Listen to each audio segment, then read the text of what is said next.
It's very important that you get those particular principles. I see it happening a lot, and I see it particularly with women as well, more than with men. And I don't know why that is, but I think partly it's because women have learned, like I said yesterday, women are better at fragmenting themselves than men. They're definitely better at it. For example, I can give you many examples. Here's one fairly common one.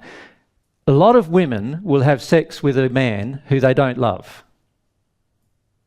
Right? They will.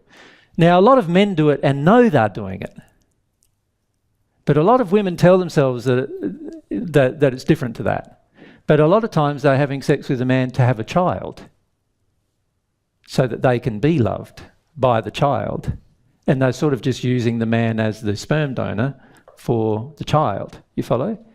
Now, a woman can do that more easily than a guy. A guy couldn't go, most guys can't go and have a child unless they really want the child and the woman they're having the child with, right? But a woman can do that.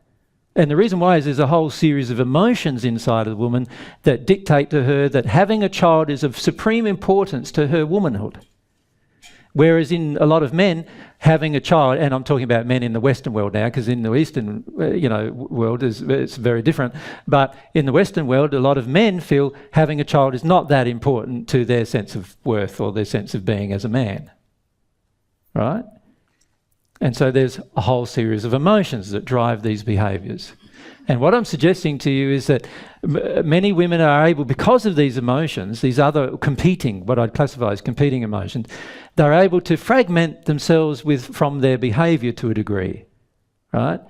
And therefore not see the connection between the false belief, the investment, and the real emotion, right? Once you can see that and feel that, you will find you'll be able to process that better if you're a woman than a man, right? Because the reality is women are also able to process grief better than men, right? But only if they're not afraid of it. If they're afraid of it, that's different. Yep. All right. And there's a whole heap of reasons for that. Men have been educated from before birth, generally, that crying is the worst possible thing they can ever do. It's a huge display of weakness. For a woman, crying is not necessarily a weakness, but for a man, crying is definitely a weakness. So for a man, he almost loses his masculinity if he cries. He's losing his sense of worth if he cries.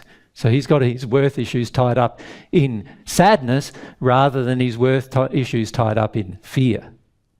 You follow?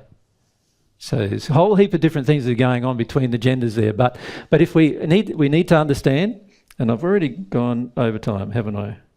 No, I haven't. I've got 10 more minutes. No, I've got 4 more minutes.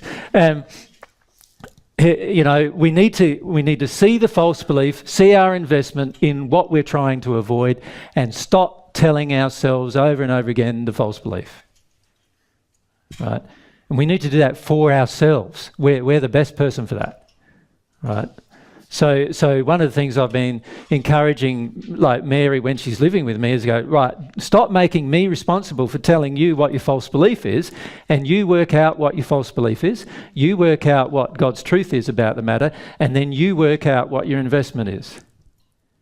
What are you trying to avoid? And then allow yourself to decide, do I want to keep avoiding that or not?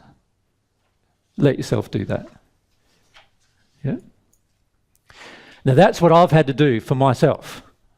Yep, no, haven't had anybody doing that for me. So you're totally capable of having nobody do it for you, you do it for yourself. And in fact, a self-responsible being would probably do it for themselves, wouldn't they? If you think about it. Yeah.